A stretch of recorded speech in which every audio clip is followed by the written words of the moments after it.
우리 집안 체면을 생각해서라도 이 아이는 그냥 먼 친척의 고아를 입양한 걸로 치잤구나. 시어머니는 내 두 손을 부여잡고 아주 애절하게 눈물을 쏟아냈다.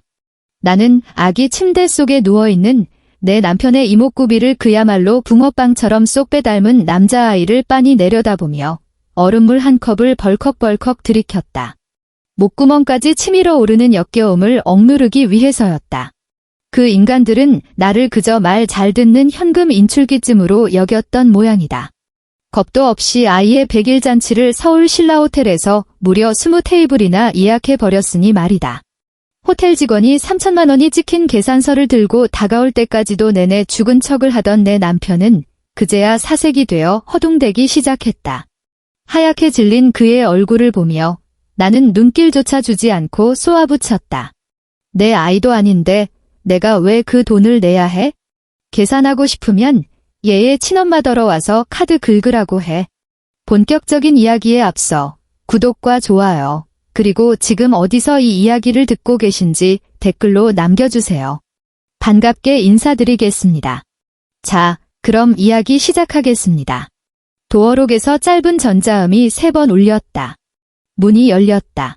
남편 정태호가 현관의 센서 등 불빛 아래 서 있었다. 그의 품에는 베이지색 담요로 꽁꽁 싸맨 갓난아기가 안겨 있었다. 시어머니 조정숙 여사가 태호를 밀치며 집 안으로 들어섰다. 그녀는 미처 실내화로 갈아 신기도 전에 눈물부터 뚝뚝 흘렸다. 지연아, 이 불쌍한 것 좀 보렴. 시어머니는 며느리 지연의 손목을 꽉 움켜쥐었다. 손톱이 살에 파고들 정도였다. 시골에 살던 태호 사촌형이 너무 갑자기 가는 바람에 유언 한마디도 못 남겼지 뭐냐. 이 핏덩이는 이제 고아가 돼버렸어. 지연은 시선을 내리깔고 세상 모르고 잠든 남자아이를 바라보았다. 아이는 고개를 한쪽으로 돌린 채 쌕쌕거리며 얕은 숨을 내쉬고 있었다. 큰아주버님 쪽에 다른 친척분들도 계시지 않나요? 지연이 물었다. 아이고. 그 인간들이 미쳤다고 생판남의 입을 거두겠니? 시어머니가 언성을 확 높이더니 비어있는 오른손으로 자기 허벅지를 탁탁 내리쳤다. 우리 집안이 그래도 체면이 있지? 너랑 태호가 결혼한 지 3년이 다 되어가도록 아직 애도 안 들어서고 집안대를 끊을 수는 없잖니. 그냥 이 아이를 먼 친척의 고아라고 생각하고 우리가 입양해서 키우자꾸나. 태호는 그 옆에서 구두를 벗으며 시선을 이리저리 피했다. 지연의 눈을 절대 마주치지 못했다. 여보, 어머니 말씀이 맞아. 우리가 좋은 일 한다고 생각하자. 입양 수속은 내가 알아서 밟을게. 지연은 남편의 불안하게 흔들리는 눈빛을 보고 이어서 시어머니의 뺨에 채 마르지도 않은 눈물 자국을 번갈아 보았다. 그녀는 잡힌 손을 빼내고 주방으로 걸어갔다. 냉장고에서 얼음물을 꺼내 유리잔에 가득 따랐다. 얼음이 유리벽에 부딪히며 쨍그랑하는 경쾌한 소리를 냈다. 그녀는 물을 한 모금 크게 들이켰다. 차가운 물줄기가 식도를 타고 내려가며 가슴이 시릴 정도로 아릿해졌다. 알겠어요. 지연이 유리잔을 탁 소리 나게 내려놓았다. 어머님과 그이가 이미 다 결정하셨다니 아이는 우리가 키우도록 하죠. 시어머니는 그제야 울음을 뚝 그치고 환하게 웃으며 비틀비틀 다가가 아기를 안아 들었다. 아이고 드디어 우리 집안에도 대를 이을 장손이 생겼네. 그녀는 혼잣말을 중얼거리며 곧장 안방으로 쏙 들어가 버렸다. 태호는 그제야 안도의 한숨을 길게 내쉬며 입고 있던 양복 마이를 벗어 소파에 팽개치듯 던져두고는 화장실로 쏙 들어갔다. 다음날 해질녘 가사도우미 이모님이 퇴근하고 난 아파트에는 지연과 아기만이 덩그러니 남았다. 지연은 욕실의 플라스틱 대야에 따뜻한 물을 받았다. 손목 안쪽을 대어 물 온도를 확인한 뒤 아기를 무릎 위에 눕히고 우주복의 똑딱이 단추를 풀었다. 아기는 칭얼거리기 시작하더니 이내 버둥거리며 울음을 터뜨렸다. 지연은 스펀지에 바디워시를 묻혀 아기의 목부터 등까지 살살 씻겨 내려갔다. 하지만 엉덩이를 닦아주기 위해 아기의 조그만 몸을 뒤집으려던 순간 지연의 손길이 뚝 멎었다. 샤워기에서는 여전히 물이 쏴아 쏟아지고 있었고 건식과 습식을 나누는 유리문에는 뜨거운 열기가 하얀 김이 되어 서려 있었다. 아기의 왼쪽 허리 아래쪽에는 짙은 갈색의 점이 하나 있었다. 모양이 아주 불규칙했는데 마치 가장자리가 찢겨나간 단풍잎 같았고 그 가운데에는 암적색 피실이 몇 가닥 섞여 있는 것처럼 보였다. 지연은 샤워기를 껐다. 욕실 안에는 오직 아기의 가냘픈 울음소리만이 맴돌았다. 그녀는 무려 1분이라는 시간 동안 그 점을 뚫어지게 응시했다. 이윽고 옆 선반에서 수건을 꺼내 아기를 감싸 안은 뒤 작은 방에 있는 아기 침대로 안고 갔다. 지연은 분유를 타러 주방으로 가지 않았다. 그녀는 곧장 안방으로 향했다. 태호는 아직 퇴근 전이었고 침대에는 회색 시트가 반듯하게 깔려 있었다. 그녀는 태호의 베개 쪽으로 다가가 그 위를 샅샅이 뒤지기 시작했다. 5분 뒤 그녀는 핀셋으로 모낭이 고스란히 붙어있는 짧은 머리카락 3가닥을 집어 올려 투명한 지퍼백 안에 밀어넣었다. 그러고는 다시 작은 방으로 돌아가 아기 전용 부드러운 빗에서 아주 가늘고 보드라운 베넷머리 몇 가닥을 골라내어 또 다른 지퍼백에 담았다. 2개의 지퍼백은 그녀의 명함 지갑 가장 깊숙한 곳에 납작하게 보관되었다. 주말 아침, 집안 공기 가득 매캐하고 코를 찌르는 냄새가 진동했다.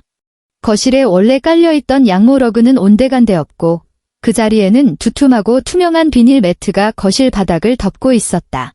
거실 한가운데를 차지한 것은 거대한 빨간색 고무대야 4개였다.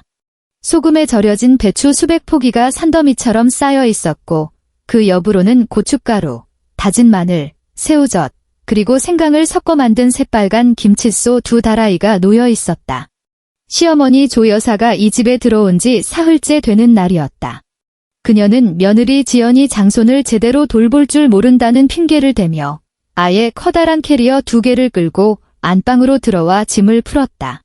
조 여사는 앞치마를 두른 채 비닐 매트 한쪽에 양반다리를 하고 앉아 있었다. 손에는 배추 한 잎을 들고는 몹시 까다로운 눈빛으로 이리저리 뒤적거렸다. 지연아, 너 이거 소금을 너무 적게 쳤어. 배추가 숨이 하나도 안 죽었잖아.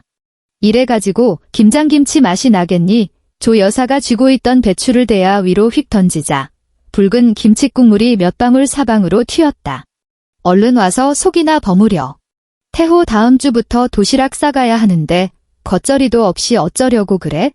지연은 늘어난 낡은 트레이닝복 바지에 빨간 고무장갑을 끼고 제일 큰 고무대야 앞에 무릎을 꿇고 앉아 있었다.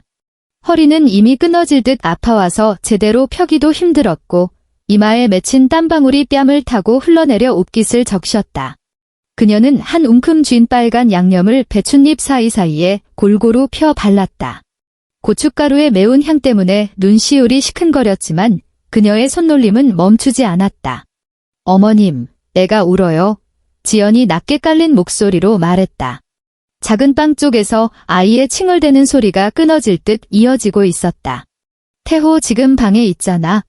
게더러 잠깐 보라고 해. 조 여사는 고개도 들지 않은 채 대꾸했다. 너는 딴청 피우지 말고 얼른 이 대야나 다 버무려. 요즘 젊은 것들은 아주 조금만 힘들어도 앓는 소리를 해대지. 우리 때는 애를 포대기로 업고도 밭일하러 나가서 그 험한 일들을 다 해냈어. 그때 작은 방 문이 벌컥 열렸다. 수면 바지 차림의 태호가 밖으로 걸어 나왔다. 그의 손에 들린 스마트폰 화면에서는 게임 캐릭터가 죽어나가는 화려한 이펙트가 번쩍거리고 있었다. 아, 엄마. 애가 하도 울어대서 머리가 다 깨질 것 같아. 태호는 짜증스럽게 자신의 머리를 벅벅 긁었다. 애 보는 거 너무 피곤해. 나 그냥 PC방 가서 좀 쉬다가 저녁에 들어올게. 아이고, 우리 태호 회사에서 일하느라 얼마나 힘들었으면 주말에도 푹 쉬지를 못할까. 조 여사의 얼굴은 순식간에 안쓰러움으로 가득 찼다. 그래, 어서 다녀오렴. 무리하다다 몸 상할라. 여기는 지연이가 다 알아서 할 거다. 태호는 바닥에 무릎을 꿇고 있는 아내 지연에게는 시선 한 번 주지 않고 현관에서 자동차 키를 낚아채듯 집어들고는 밖으로 나가버렸다. 지연은 기계적으로 배추에 양념을 문질러 발랐다. 시뻘건 국물이 고무장갑을 타고 손목으로 흘러내려 끈적하고 차가웠다. 그녀는 고개를 들어 벽에 걸린 시계를 힐끗 쳐다보았다. 유전자 검사센터의 결과가 나오기까지 이제 42시간 남았다. 화요일 오후 서울 도심에는 추적추적 비가 내리고 있었다. 지연은 유전자 검사센터가 있는 건물 지하 주차장에 차를 세웠다. 단정한 오피스룩에 카키색 트렌치코트를 걸친 그녀는 하이힐을 신고 엘리베이터에 올랐다. 접수처의 간호사는 지연의 신분증을 꼼꼼히 대조한 뒤 밀봉된 누런 서류 봉투 하나를 건넸다. 지연은 로비 휴게실에 머물지 않고 곧장 차로 돌아왔다. 차창 밖으로 흘러내리는 빗물 때문에 시야가 흐릿했다. 그녀는 봉투의 입구를 뜯어내고 그 안에서 얇은 A4 용지 한 장을 꺼냈다. 그녀의 시선은 망설임 없이 종이의 맨 아래쪽으로 향했다. DNA 검사 결과지에 따르면 정태호와 검사 대상 영아 사이의 생물학적 친자 관계가 성립할 확률은 99.99%입니다. 지연은 운전석 등받이에 몸을 깊숙이 기댔다. 차 안은 너무나도 고요해서 유리창을 긁고 지나가는 와이퍼의 둔탁한 마찰음만이 메아리쳤다. 그녀는 종이를 구겨 던지지도 않았고 운전대를 주먹으로 내려치지도 않았다. 그저 무표정한 얼굴로 그 숫자를 가만히 아주 오랫동안 바라보기만 했다. 그러고 나서 결과지를 반듯하게 접어 핸드백의 가장 깊숙한 칸에 밀어넣었다. 그날 밤 새벽 2시. 안방에서는 시어머니 조 여사의 코 고는 소리가 육중하게 울려 퍼졌고 작은 방의 아기는 기적처럼 울지 않고 새근새근 잠들어 있었다.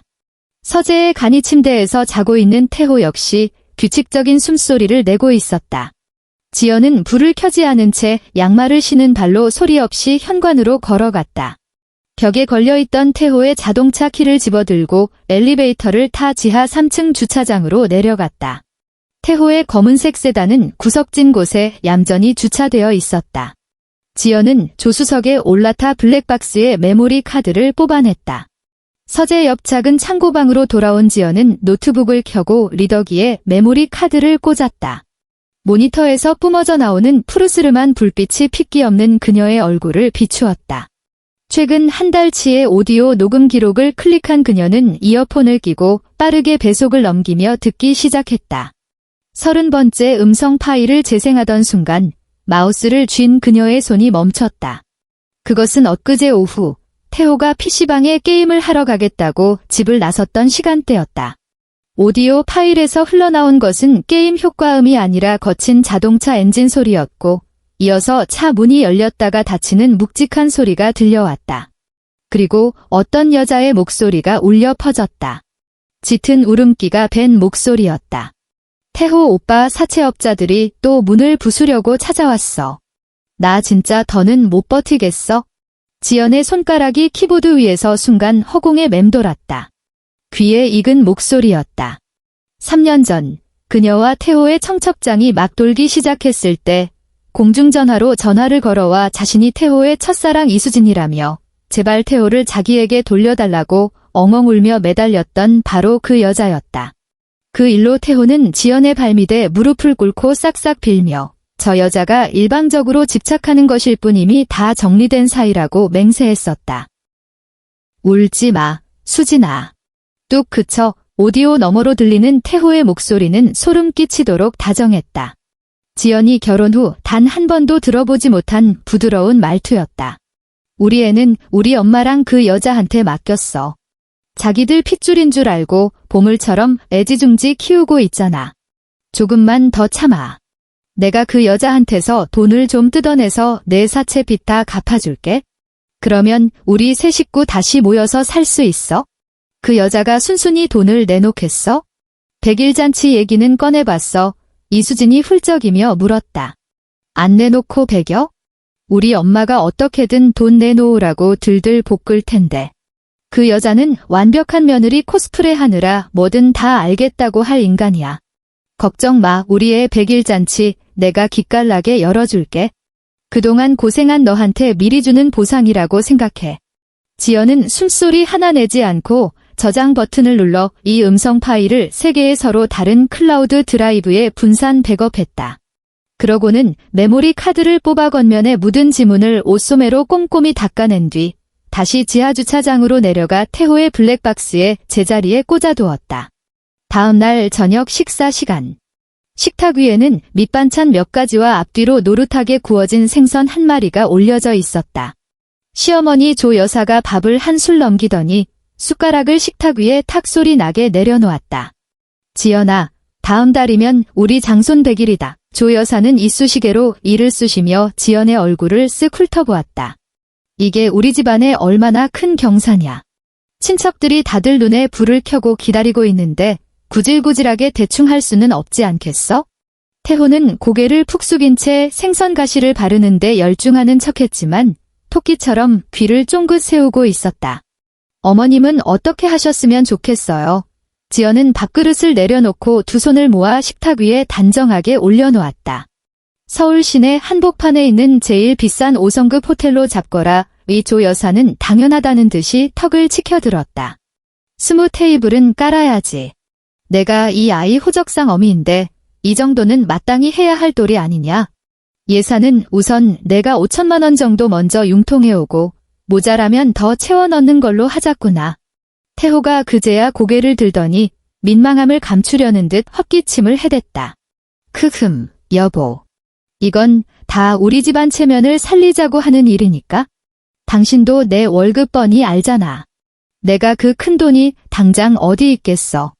지연은 눈앞에 앉은 이 어처구니 없는 모자를 번갈아 바라보았다. 5천만 원 이수진의 사채빚 대부분을 갚아주기에 충분한 금액이었다. 그녀는 물잔을 들어 보리차를 한 모금 축였고 입가에는 서서히 완벽하고 우아한 미소가 번졌다. 네, 어머님. 제가 다 알아서 할게요. 지연의 목소리는 평소처럼 나긋나긋하고 순종적이었다. 호텔 예약도 제가 하고 예산도 다 맞춰 놓겠습니다. 집안에 장손이 들어왔으니 당연히 온 동네방네 소문내서 자랑해야죠. 조 여사는 대만족한 얼굴로 자기 허벅지를 찰싹 때렸다.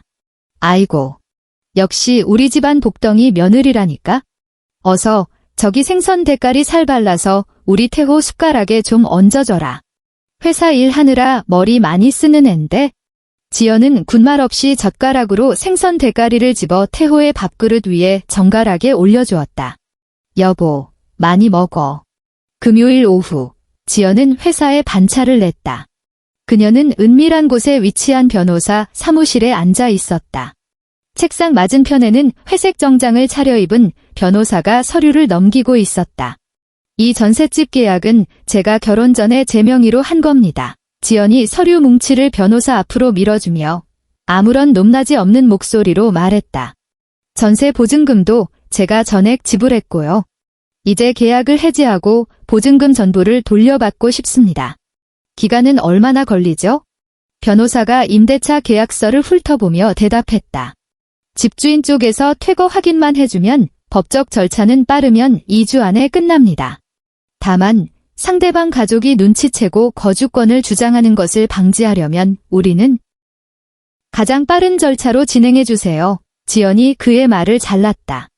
제 개인 계좌에 예금과 주식을 포함한 모든 혼전 재산 명의를 싹 다 이전할 겁니다. 다음 달 15일 전까지 법적으로 제게 속한 단일원의 재산조차 정태호와 완벽하게 분리되어야 합니다. 변호사가 고개를 들어 그녀를 한번 쳐다보고는 날짜를 기록했다. 알겠습니다. 그 외에 또 준비해 드릴 게 있습니까?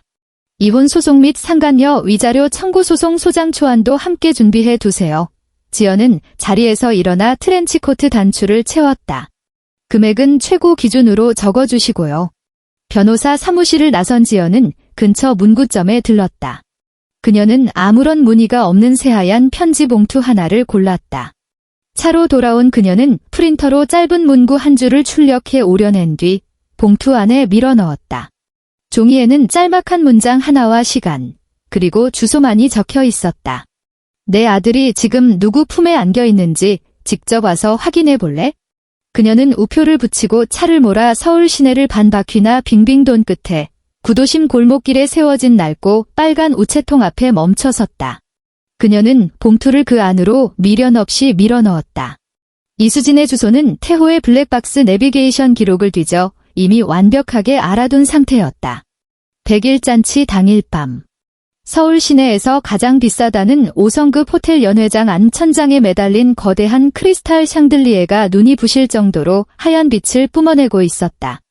자수식보가 깔린 20개의 원탁은 하객들로 빈자리 하나 없이 꽉 들어찼다. 시어머니 조 여사는 맞춤 제작한 최고급 한복을 입고 목에는 지연이 지난달 카드로 긁어준 진주 목걸이를 건 채 친척들을 붙잡고 여기저기 자랑하느라 여념이 없었다. 아이고, 우리 장손 콧대 좀 보소. 완전 태호 어릴 적 얼굴 붕어빵이라니까. 조 여사는 입이 귀에 걸리도록 한바구음을 지었다. 이 호텔 어때? 한 상에 100만 원이 훌쩍 넘는다니까. 이게 다 우리 지연이가 효부라서 굳이 이렇게 크게 열어야 한다고 고집을 부려가지고 말이야. 태호 역시 칼같이 다려진 양복을 입고 가슴에 꽃을 단 채 술자리를 누비며 연신 건배를 하고 있었다.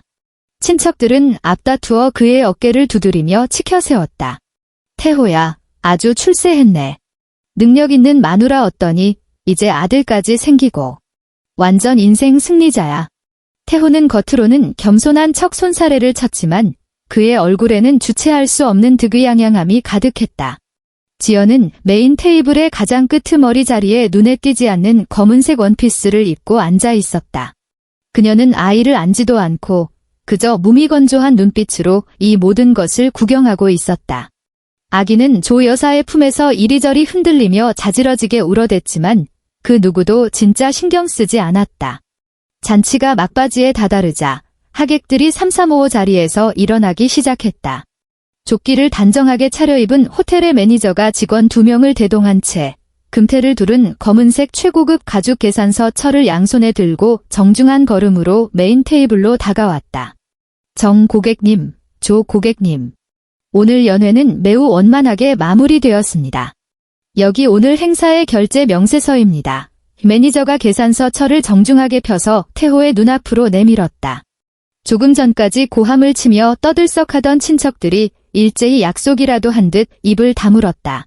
태호는 계산서 맨 아래쪽에 찍힌 금액을 슬쩍 확인하더니 헛기침을 한 번 하고는 습관처럼 지연을 향해 고개를 돌렸다. 여보, 카드 줘. 태호는 마치 당연하다는 듯이 당당하게 손을 내밀며 말했다. 내가 가서 결제하고 올게. 조 여사도 옆에서 거들며 재촉했다. 지연아, 뭘 멍하니 앉아있니? 얼른 카드 꺼내. 매니저님 기다리시게 하는 건 예의가 아니잖니? 지연은 미동도 하지 않았다. 그녀는 의자 등받이에 몸을 기댄 채 식탁 위에 놓인 얼음 띄운 탄산수 잔을 들어 올렸다. 쨍그랑 얼음이 유리잔에 부딪히는 소리가 점차 조용해지는 연회장 안에서 유독 날카롭고 거슬리게 울려 퍼졌다. 그녀는 물을 한 모금 마시고 목으로 넘겼다. 그러고는 천천히 눈꺼풀을 들어 올려 가식으로 똘똘 뭉친 태호의 얼굴을 똑바로 응시했다. 내 아이도 아닌데 내가 왜 그 돈을 내야 해? 결코 큰 목소리는 아니었다. 하지만 그 말은 마치 시퍼렇게 날이 선 얼음칼처럼 식장 안의 모든 잡음을 일순간에 베어버렸다. 메인 테이블에 앉아있던 어르신들의 동작이 일제히 정지되었다. 허공에 손을 내밀고 있던 태호는 그 자세 그대로 굳어버렸고 그의 얼굴에서 혈색이 육안으로 보일 만큼 순식간에 빠져나갔다. 너 지금 무슨 농담을 하는 거야? 태호가 심하게 더듬거리며 우는 것보다 더 기괴한 미소를 억지로 쥐어짜냈다. 여보, 장난 그만 쳐. 매니저님도 보고 계시잖아. 지연은 그의 말을 무시하고 손에 들고 있던 유리잔을 탁 소리 나게 내려놓았다. 계산하고 싶으면 지연의 시선이 경악으로 굳어버린 시댁 식구들을 한 바퀴 훑고 지나갔다. 그녀의 목소리는 소름 끼칠 정도로 평온했다. 이 아이 친엄마더러 와서 카드 긁으라고 해. 식장 안은 죽은 듯한 정적에 휩싸였다. 옆 테이블에서 빈 접시를 치우고 있던 직원들조차 놀라서 동작을 멈췄다. 그 짧은 침묵의 끝에 조 여사가 짐승처럼 의자에서 튕겨 일어났다. 야, 너 미쳤어. 조 여사의 이목구비는 극도의 공포와 주체할 수 없는 분노로 인해 기괴하게 일그러져 있었다. 그녀는 눈앞에 놓인 미지근한 보리차가 담긴 물컵을 낚아채더니 지연의 얼굴을 향해 전력을 다해 확 끼얹었다. 이 빌어먹을 기집애가 어디서 헛소리를 짓거려. 지연은 미리 준비라도 한 듯 상체를 왼쪽으로 살짝 피했다. 허공을 가른 찬물과 찌꺼기는 그대로 카페 위에 깔린 바닥으로 고꾸라졌고 튀어오른 물이 태호의 정장 바짓가단을 축축하게 적셨다. 지연은 서두르지 않고 자신의 핸드백 지퍼를 열었다. 그 안에서 두꺼운 누런색 서류 철 하나를 쓱 뽑아 들었다. 탁 하는 무거운 소리와 함께 그 서류는 최고급 해물탕이 담긴 본차이나 그릇 옆에 무심하게 내던져졌다. 서류 겉면에 찍힌 서울 최고 유전자 검사기관의 붉은색 직인이 크리스탈 조명을 받아 유난히 눈부시게 빛났다. 큰아버지의 손가락이 허공에서 멈췄다. 중식당처럼 돌아가는 원형 테이블 유리가 천천히 회전하더니 그 유전자 검사 결과지가 마침내 큰아버지의 눈앞에 멈춰섰다. 늙은 노인은 상의 주머니에서 돋보기를 꺼내 콧등에 걸치고는 눈을 찡그리며 종이 위로 얼굴을 바짝 들이밀었다. 주변의 친척들도 대화를 멈췄고 수십 개의 눈동자가 일제히 그 얄팍한 종이 한 장에 꽂혔다. 여기에 적힌 게 그러니까 큰아버지의 목소리가 삑사리가 났다. 그는 고개를 들어 태호와 지연을 번갈아 보며 물었다. 확률이 99.99%? 이게 도대체 무슨 소리냐? 거기에 적힌 글자 그대로입니다. 큰아버님 이지연은 여전히 의자 등받이에 기댄 채 두 손을 가지런히 무릎 위에 올려놓고 있었다. 아까 큰아버님께서 이 아이 코가 태호를 닮았다고 칭찬하셨죠. 눈썰미가 아주 좋으시네요. 이 아이는 정태호의 친생자가 맞습니다. 그 순간 조 여사가 맹수처럼 달려들어 큰아버지의 눈앞에서 그 종이를 획 낚아챘다. 그녀가 비록 거기에 적힌 어려운 의학 전문 용어들은 모를지언정 그 시뻘건 숫자만큼은 똑똑히 알아볼 수 있었다. 그녀의 뺨 근육이 경련하듯 파르르 떨리더니 돌연 두 손에 힘을 꽉 주고 그 종이를 반으로 찢어버렸다. 그러고는 찢어진 조각들을 다시 뭉쳐 갈기갈기 찢은 뒤 지연이 앉은 곳을 향해 악에 받쳐 흩뿌려댔다. 이 독한 기집애야. 어디서 이딴 가짜를 만들어 와서 지랄이야. 조 여사는 지연의 코앞에 삿대질을 해대며 입에 거품을 물고 다짜고짜 반말을 쏟아냈다. 우리 태호가 얼마나 결백한데? 불쌍한 친척 고아를 걷어준 애한테 지가 애 못 낳는 주제에 어디서 남편한테 똥물을 튀겨. 이게 말이나 돼? 사람이 할 짓이냐고.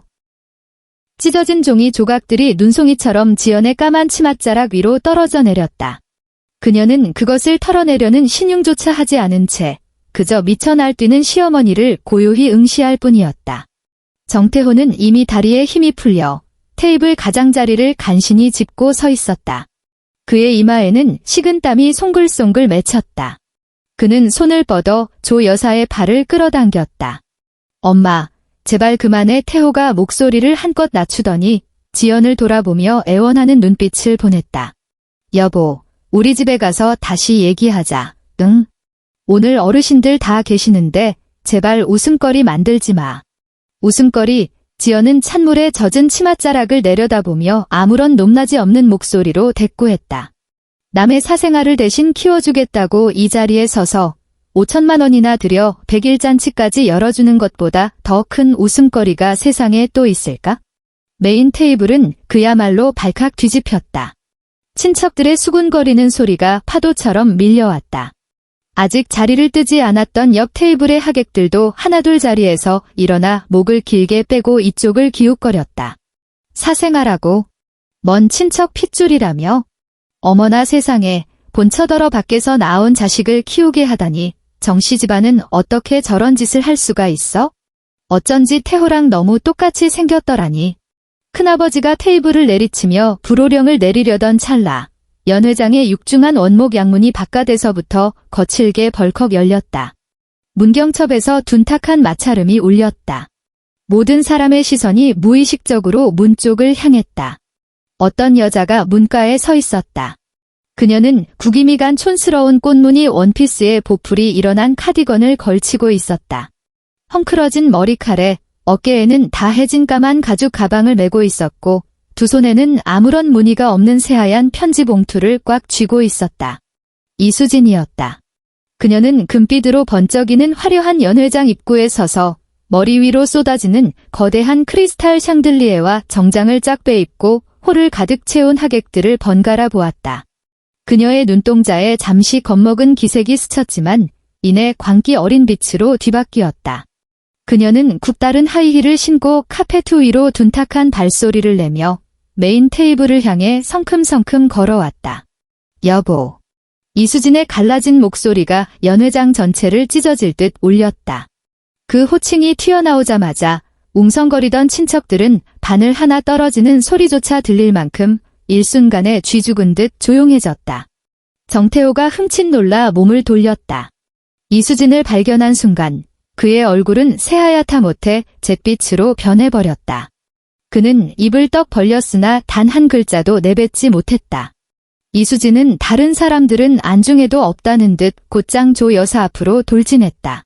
조 여사의 품에는 아직도 칭얼거리는 아기가 안겨 있었다. 내 새끼 이수진의 눈에서 단숨에 눈물이 왈칵 쏟아졌다. 그녀는 아기를 안으려고 두 팔을 뻗었다. 아가, 엄마 왔어. 엄마가 얼마나 보고 싶었는데? 조 여사는 귀신이라도 본 사람처럼 기겁하며 뒤로 훌쩍 물러섰다. 품 안의 아이를 필사적으로 감싸 안으며 앙칼지게 소리를 질렀다. 너 이 미친년 누구야? 보안요원. 여기 보안요원 없어요. 당장 이 거지 같은 년 안 끌어내고 뭐해. 이수진의 손이 허공에서 굳어버렸다. 그녀는 어안이 벙벙한 얼굴로 조 여사를 바라보다가 이내 고개를 돌려 태호를 쳐다보았다. 태호 오빠, 이게 다 무슨 상황이야? 이수진이 손에 쥐고 있던 하얀 편지 봉투를 치켜들며 억울함이 가득한 목소리로 따졌다. 오빠가 분명히 어머님께서 나 며느리로 받아주기로 하셨다며? 오늘 이 5천만 원짜리 100일 잔치도 우리 모자 정식으로 집안에 드리고 저 여자 쫓아내려고 여는 거라며. 조 여사는 숨이 턱 막혔다. 그녀는 눈을 희번덕거리며 눈앞의 여자를 한 번 보고 옆에서 사시나무 떨듯 바들바들 떨고 있는 아들을 쳐다보았다. 너 내가 그 빚쟁이 년이냐? 조 여사의 목소리마저 덜덜 떨렸다. 그녀는 아들에게 밖에서 만나는 여자가 있고 아이도 아들 핏줄이라는 사실을 이미 알고 있었다. 하지만 태호는 그 여자에게 입막음용 돈을 두둑이 쥐어주어 멀리 쫓아버렸고 아이만 고아로 위장해서 지연에게 떠넘기면 지연이 군말 없이 돈을 내 장손을 키워줄 거라고 그녀를 안심시켰던 것이다.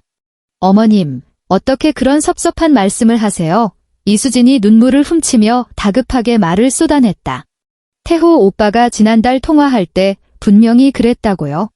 애부터 먼저 보내서 어머님 품에서 며칠만 키우게 두면 지연인지 뭔지 하는 저 멍청한 여자한테서 이 5천만 원짜리 예산을 뜯어내 제 사채 빚을 다 갚아줄 수 있다고요.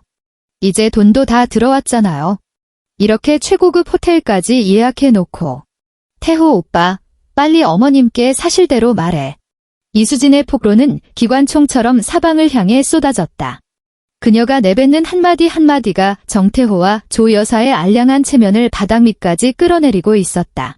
큰아버지는 분노로 온몸을 부들부들 떨더니 급기야 눈앞에 있던 본차이나 수프 그릇을 발로 획 쓸어버렸다. 그릇이 카페트 바닥에 처박히며 둔탁한 소리를 냈고 안에 들어있던 해물탕이 사방으로 튀었다. 조상님들 뵐 낯이 없구나.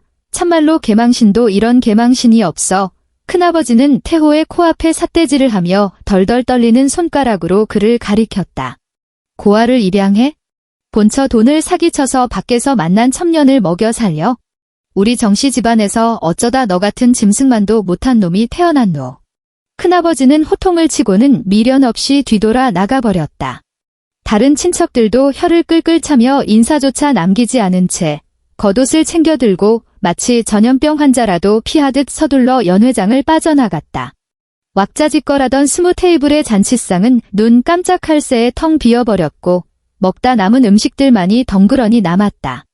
태호는 그제야 정신을 차린 듯 앞으로 튀어나가 이수진의 입을 틀어막고 짐승처럼 으르렁거렸다.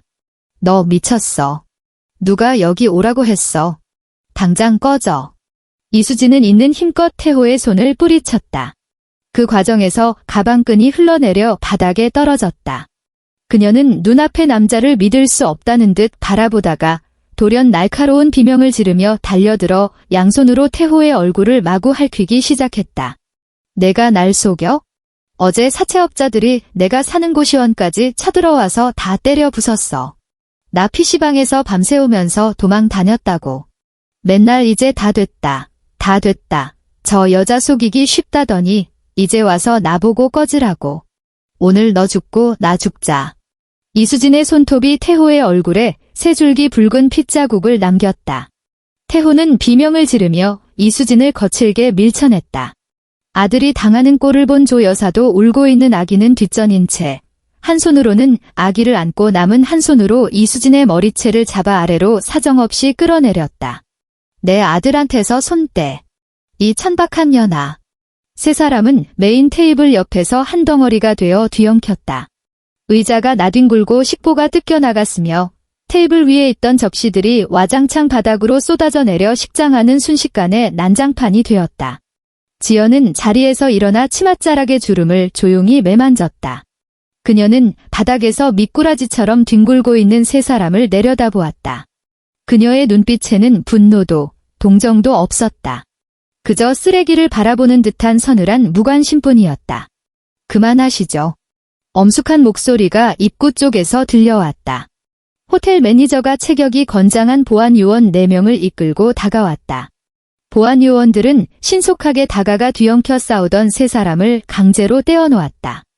이수진의 머리칼은 산발이 되어 있었고 얼굴에는 눈물 자국이 얼룩져 있었다. 태호의 정장 마이는 반쯤 뜯겨나갔고 넥타이는 비뚤어져 있었다. 조 여사는 숨을 헐떡이며 바닥에 주저앉았고 품에 안긴 아기는 놀란 나머지 숨이 넘어갈 듯 자지러지게 울어댔다.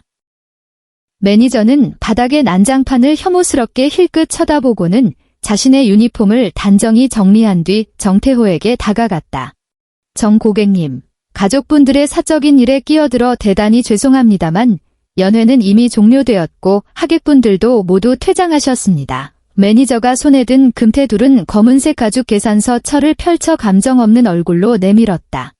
예약하신 내역에 따라 오늘 저녁 식대와 대관료, 그리고 파손된 식기 배상금까지 합하여 총 결제 금액은 3,200만 원입니다. 어떻게 결제하시겠습니까?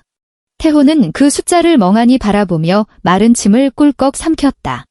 그는 무의식적으로 고개를 돌려 옆에서 핸드백을 들고 자리를 뜨려던 지연을 쳐다보았다. 여보, 태호의 목소리는 거의 애원에 가까웠다. 여보, 당신이 먼저 좀 결제해주면 안 될까? 내 카드엔 그렇게 큰 돈이 없어. 당신 외국계 기업 임원이잖아. 이깟 돈은 당신한테 아무것도 아니잖아. 우리 아직 부부잖아. 응? 지연은 걸음을 멈추고 몸을 돌려 그를 응시했다. 정태호, 너 아직도 상황 파악이 안 되니? 지연의 목소리가 텅 빈 연회장 안을 서늘하게 울렸다. 이 100일 잔치는 내 엄마가 나한테 강요해서 잡은 거야? 예산도 너희들이 저 첫사랑 빚 갚아주려고 철저하게 계산해서 꾸며낸 거고. 너희 세 식구 이렇게 무사히 상봉했으니 이 계산서는 당연히 너희들이 알아서 치러야지. 조 여사가 바닥에서 벌떡 일어나 지연을 향해 손가락질하며 핏대를 세웠다. 이 독사 같은 년아. 내가 잔치 열겠다고 동의했으면 당연히 내가 돈을 내야지. 내 명의로 된 돈이 어차피 다 우리 정씨 집안 돈 아니냐. 매니저 양반, 저 기집애한테 달라고 해요. 전현이 이 녀석 마누라니까. 매니저가 지연을 향해 고개를 돌렸다. 지연은 가방에서 명함 한 장을 꺼내 그에게 건넸다. 그녀의 담당 변호사 연락처였다. 이 연회 예약자는 정태호이고 모든 서류의 서명도 그 사람 명의로 되어 있습니다. 저는 지금 저 남자와 이혼 소송 중입니다. 지연은 매니저를 차갑게 쏘아보았다. 만약 빚더미에 앉은 사기꾼의 결제, 대금을 저한테 강제로 떠넘기신다면 제 변호사가 즉각 개입할 겁니다. 매니저는 명함에 적힌 서울 최고 로펌의 이름을 확인하고는 상대방이 얼마나 철저히 준비했는지 단박에 알아차렸다. 그는 몸을 돌려 태호를 향해 섰고 어조는 한층 더 강경해졌다. 정 고객님, 결제 부탁드립니다. 태호는 덜덜 떨리는 손으로 지갑에서 신용카드 한 장을 꺼내 내밀었다. 매니저는 곧바로 직원에게 이동식 카드 단말기를 가져오게 했다. 비 소리와 함께 기계에서 길쭉한 영수증 종이가 뱉어졌다. 잔액 부족입니다. 매니저가 냉혹하게 선언했다. 태호는 카드를 2장이나 더 꺼내 밀었지만 전부 승인 거절이 떴다. 그는 차가운 단말기 위로 이마를 툭 떨구며 완전히 무너져 내렸다. 돈이 없어요. 저 진짜 돈이 한 푼도 없습니다. 태호가 바닥에 털썩 주저앉았다. 다급해진 조 여사가 자기 목에 걸려있던 진주 목걸이를 획 잡아채어 매니저의 손에 억지로 쥐어주었다. 이거 수백만 원짜리 최고급 진주야. 일단 이걸로 담보 잡고 있어. 매니저는 그 목걸이에는 눈길 한 번 주지 않은 채 매몰차게 밀어냈다. 죄송하지만 사모님, 여기는 5성급 호텔이지 전당포가 아닙니다. 매니저가 뒤에선 보안 요원들을 향해 고개를 돌렸다. 경찰 부르세요. 무전 취식에 거액의 사기 혐의가 성립되겠군요. 경찰이라는 단어를 듣자마자 이수진이 경악하며 비명을 질렀다. 그녀는 여전히 사채 빚을 지고 있었고 경찰서에 발을 들이는 순간 빚쟁이들이 귀신같이 냄새를 맡고 쫓아올 게 뻔했다. 그녀는 몸을 돌려 입구 쪽으로 냅다 뛰려 했으나 특수부대 출신 보안 요원 2명에게 제압당해 바닥에 짓눌리고 말았다. 이거 놔. 내가 먹은 거 아니야. 난 여기 속아서 끌려온 거라고. 이수진이 바닥에서 발버둥 치며 미친 듯이 악을 썼다. 조 여사는 아기를 끌어안고 카페트 바닥을 팡팡 내리치며 대성통곡을 했다. 아이고, 세상 천지에 이런 법이 어디 있어. 며느리년이 시어미를 벼랑 끝으로 등 떠미네. 태호는 무릎을 꿇은 채 두 손으로 얼굴을 파묻고 차마 고개조차 들지 못했다. 지연은 그들을 향해 2번 다시 시선을 주지 않았다.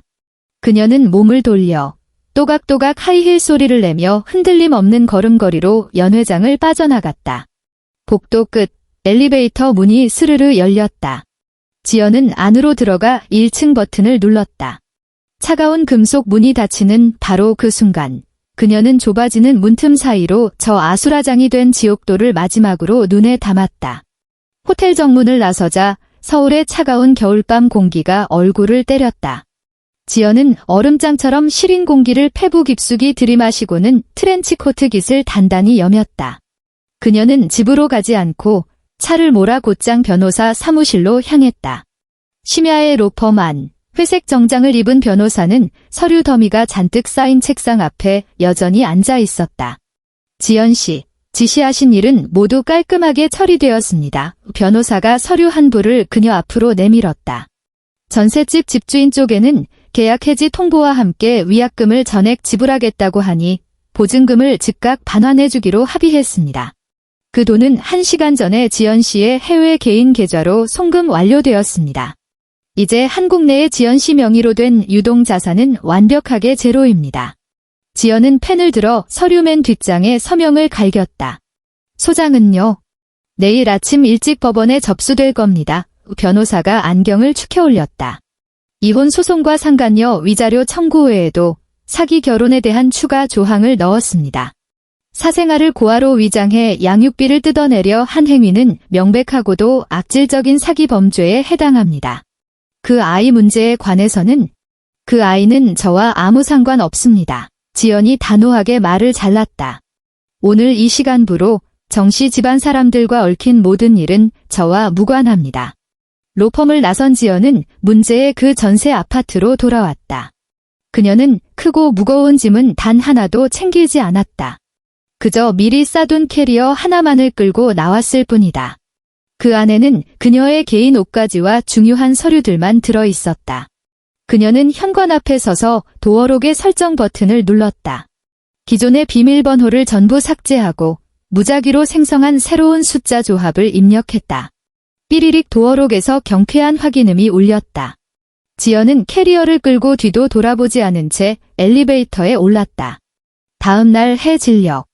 경찰서 유치장 구석에 정태호와 조 여사가 웅크려 앉아 있었다. 꼬박만 하루를 갖춰 신문을 받고 혐의 인정 서류에 지장을 찍은 뒤에야 풀려날 수 있었다. 집안 망신을 견디다 못한 큰아버지가 마지못해 신원 보증을 서주고 그 천문학적인 10대를 대납해준 덕분이었다. 이수진은 사채 빚 관련 채무 문제로 아예 다른 부서로 이관되어 버렸다. 태호의 정장은 마치 마른 미역처럼 쭈글쭈글해졌고 조 여사의 머리는 새 둥지처럼 헝클어져 있었다.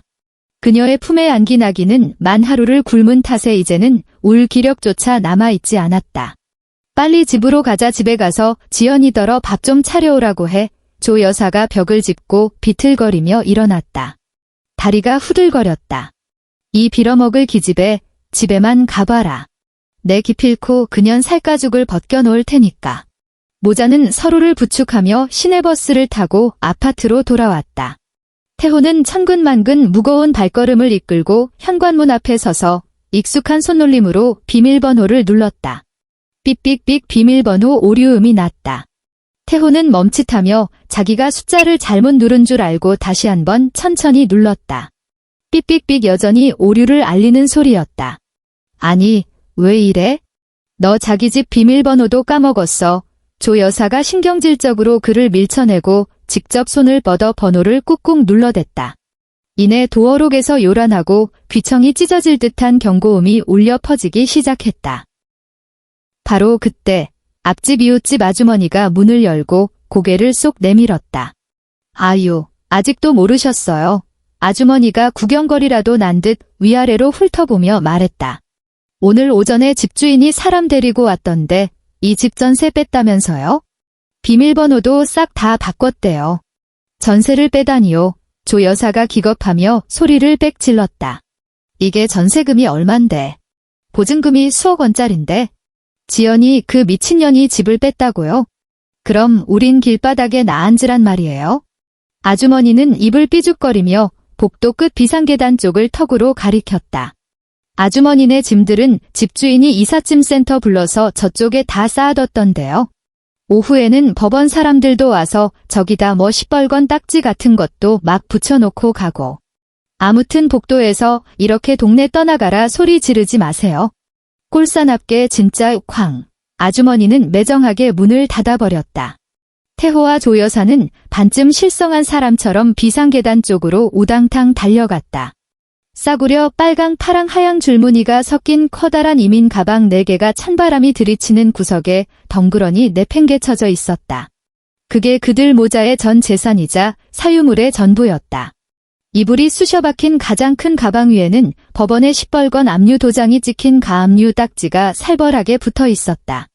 상간녀 위자료 및 재산분할 가압류 태호가 딱지에 적힌 글씨를 더듬더듬 읽어 내려가다 다리에 힘이 탁 풀리며 얼음장 같은 시멘트 바닥에 털썩 주저앉았다. 조 여사는 아기를 안은 채 바닥에 나뒹구는 짐짝들을 바라보며 그제야 사태의 심각성을 뼈저리게 깨달았다. 지금까지 자신들이 현금 인출기처럼 부려먹으며 온갖 굳은 일을 시켰던 그 순종적인 며느리가 그들의 발밑을 떠받치고 있던 바닥을 통째로 뽑아내어 그들을 새카만 나락으로 떨어뜨려 버린 것이다. 한 달 뒤 서울 구도심의 반지하조차 월세가 폭등한 탓에 태혼의 식구는 동네에서 제일 싼 낡은 고시원으로 짐을 싸서 들어갈 수밖에 없었다. 채 한 평 반도 안 되는 비좁은 방 안일 인용 침대는 곰팡이가 시커멓게 핀 벽에 바짝 붙어 있었다. 창문 하나 없는 방 안에는 몇 년 묵은 컵라면 냄새와 지린내 나는 기저귀 냄새가 뒤섞여 숨통을 조여왔다. 유치장에서 풀려난 이수진 역시 갈 곳이 없어 결국 이 좁아터진 방에 함께 기어들어온 신세였다. 으앙. 좁은 침대 위에서 아기가 숨 넘어갈 듯 악을 쓰며 울음을 터뜨렸다. 아, 짜증나 진짜 시끄러워 죽겠네. 이수진은 금이 간 싸구려 거울을 보며 여드름을 쥐어짜다가 짜증스럽게 빗을 침대 위로 집어 던졌다. 어이, 조정숙. 빨리 분유나 타와. 너 지금 시어미한테 말버릇이 그게 뭐야? 이 쌍거사, 바닥에 쪼그려 앉아 손빨래로 똥기저귀를 비벼 빨던 조 여사가 분노하여 벌떡 일어났다. 그녀는 똥물이 뚝뚝 떨어지는 기저귀 빤 물을 이수진의 얼굴을 향해 냅다 뿌려버렸다. 내가 명색이 내 시어미야. 애미년이 돼서 지 새끼 하나 못 돌보고 어디서 눈을 부라려. 시어머니. 댁이 무슨 놈의 시어머니야. 당신 아들놈 지금 직장에서도 잘려서 공사판 막노동이나 뛰고 있잖아. 불륜 저질러서 회사에서 쫓겨난 주제에 이수진은 악을 쓰며 짐승처럼 달려들어 조 여사의 머리채를 사정없이 휘어잡았다. 댁들이 나 안 속였으면 내가 이딴 계집 같은 고시원에서 살 일이 있었겠어? 아, 놔. 안 놔. 막노동 일을 마치고 돌아온 태호가 야은 합판 문을 열고 들어섰다. 그의 눈앞에 펼쳐진 것은 쓰레기가 뒹구는 좁은 바닥 위에서 두 여자가 악다구니를 쓰며 머리채를 잡고 구르는 지옥 같은 광경이었다.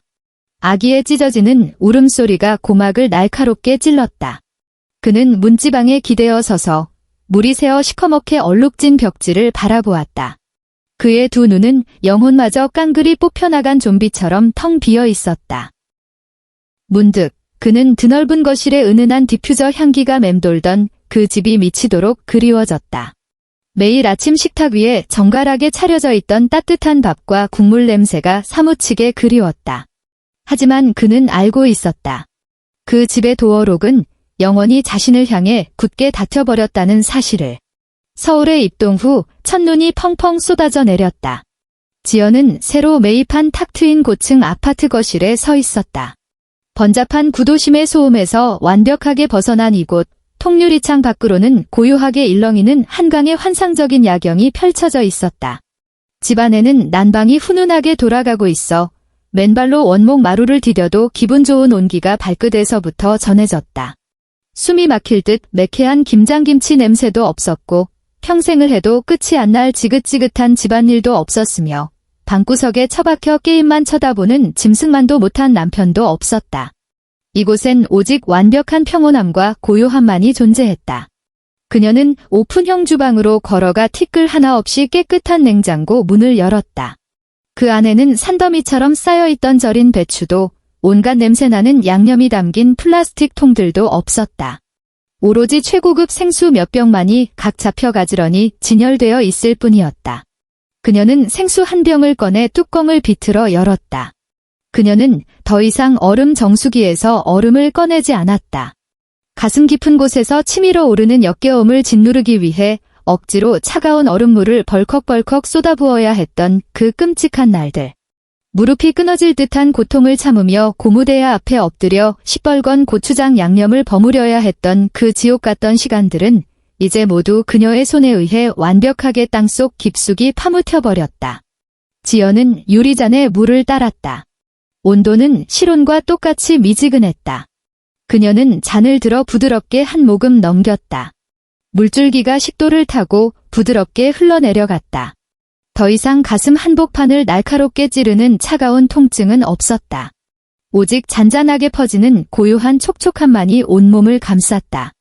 그녀는 유리잔을 내려놓고 창 유리에 비친 자신의 완벽하게 평온한 미소를 가만히 바라보며 주방의 불을 톡 껐다. 끝까지 들어주셔서 감사합니다. 저희 채널의 좋아요와 구독 버튼을 누르는 것 잊지 마세요. 그럼 다음 영상에서 또 찾아뵙겠습니다.